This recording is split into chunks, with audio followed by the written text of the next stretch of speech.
সাংবাদিক সুরক্ষা ও কল্যাণ ফাউন্ডেশনের ময়মনসিংহ জেলা কমিটি অনুমোদিত। নিজস্ব প্রতিবেদক। সাংবাদিক সুরক্ষা ও কল্যাণ ফাউন্ডেশনের ময়মনসিংহ জেলা কমিটি অনুমোদন দিয়েছেন কেন্দ্রীয় ব্যবস্থাপনা কমিটির প্রতিষ্ঠাতা চেয়ারম্যান মোহাম্মদ দেলোয়ার হোসেন।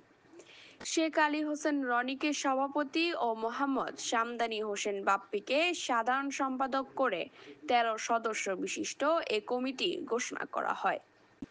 অনুষ্ঠানে উপস্থিত ছিলেন কেন্দ্রীয় কমিটির ব্যবস্থাপনা পরিচালক তালুকদার রুমি, দৈনিক পাঞ্জেরি পত্রিকার নির্বাহী সম্পাদক ও ভাইস প্রেসিডেন্ট ফজলুর রহমান জুলফিকার, দৈনিক দিনের আলো পত্রিকার সম্পাদক, কার্যনির্বাহী সদস্য এস এম বদরুল আলম, ভারপ্রাপ্ত সম্পাদক দৈনিক সবুজ বিপ্লব, সদস্য মোহাম্মদ সালেহ আহমেদ, বিশেষ প্রতিনিধি ডিপিসি বাংলা টিভি প্রমুখ। প্রধান অতিথি হিসেবে উপস্থিত ছিলেন ময়মনসিংহ জেলার সর্বোচ্চ আয়করদাতা মোহাম্মদ মাহবুব রেজা করিম মুরাদ।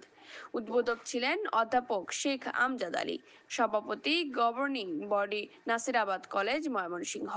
মুখ্য আলোচক ছিলেন জনাব এস এম শফিকুল হায়দার মুকুল, প্রিন্সিপাল ময়মনসিংহ মহাবিদ্যালয়।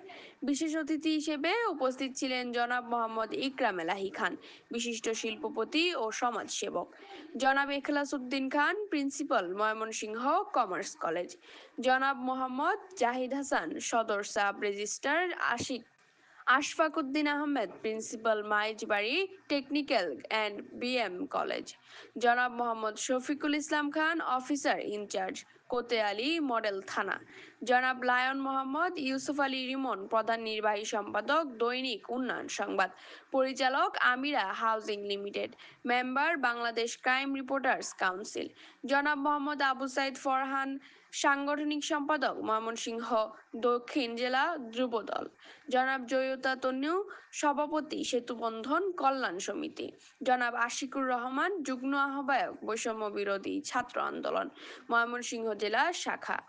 অনুষ্ঠানে বিভিন্ন প্রিন্ট ও ইলেকট্রনিক মিডিয়ার সাংবাদিকবৃন্দ এবং সুশীল সমাজের নেতৃবৃন্দ উপস্থিত ছিলেন।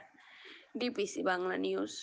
কর্মকাল থাকবে, আমি এই পার্টটা আমি দেখবো ইনশাল্লাহ। হয়রানিমূলক ভাবে কোনো সাংবাদিক যেন কোনো ক্ষতিগ্রস্ত না হয়, এটা আমি কাজ করবো। আমি সাংবাদিক ভাইদের, মিডিয়া ভাইদেরকে ধন্যবাদ দেই। আপনারা জানেন বিগত সরকারের সময় একটা প্রিন্সিপাল সরকার ছিল, এক সংবাদের কারণেই আপনার ফেসে উঠল সারা বাংলাদেশ।